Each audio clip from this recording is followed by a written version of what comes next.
Hello everyone. I don't typically dive into the dark world of politics, but when I was trying to come up with a topic to discuss today, I was trying to think of something that applied to all of us, something that's going to affect all of us. It affects me and it affects you. I would consider myself somewhat of a constitutionalist. I support our Constitution and I support our civil liberties. So I felt this was an important topic to discuss. In 2001, under the Bush administration, Congress signed into law the United and Strengthening of America by Appropriate Tools Required to Intercept and Obstruct Terrorism Act. It's a bit of a mouthful. It's something that I'm sure you've all heard of. You're all familiar with it. It's more commonly known by its acronym, the USA Patriot Act. It's an act that I opposed back then when it was first introduced, and it's an act that I oppose today because it's a direct violation of our constitutional rights. One of our founding fathers, John Adams, once said, "Fear is the foundation of most government." And believe me when I tell you that in today we live in a culture of fear of illusionary threats and distorted realities that's put out there by the mass media and our own government in order to pass their own social and political agendas. We witnessed this firsthand with the passing of the Patriot Act following the attacks on the United States during September 11th. Essentially, the Patriot Act has stripped the American people of their civil liberties. Federal law agencies can now operate freely without judicial oversight. Under the Patriot Act, ordinary citizens like myself and like you can be considered suspects without any real terrorist connection, without any foreign connection, just based off of what we're reading, what we write, what we say.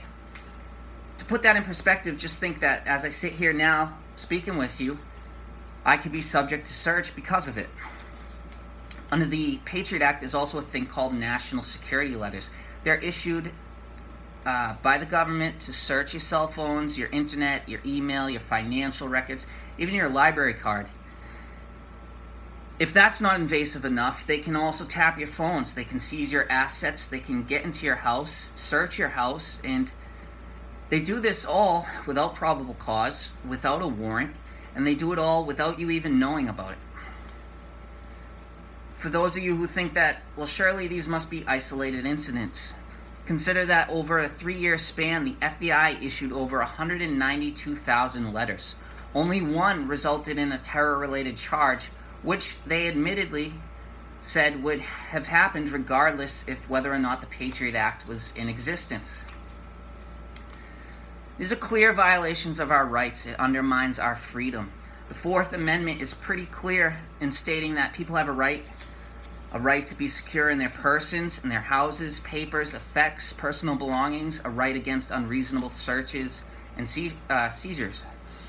It's my opinion that the USA Patriot Act violates these rights. It's also my opinion that it's a complete failure. It's an abuse of power. It does little in the capturing of terrorists, and it does little to benefit the American people. In fact, there's been absolutely no evidence whatsoever linking the prevention of terror to the Patriot Act. I would propose that the Patriot Act be repealed, and I would also propose that it be replaced, but I wouldn't replace it with another anti-terrorist or surveillance.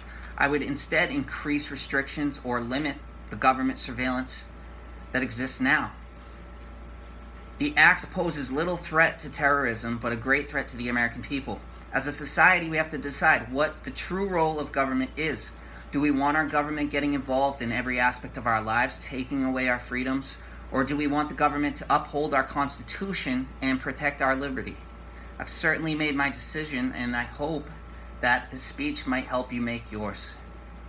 Thank you.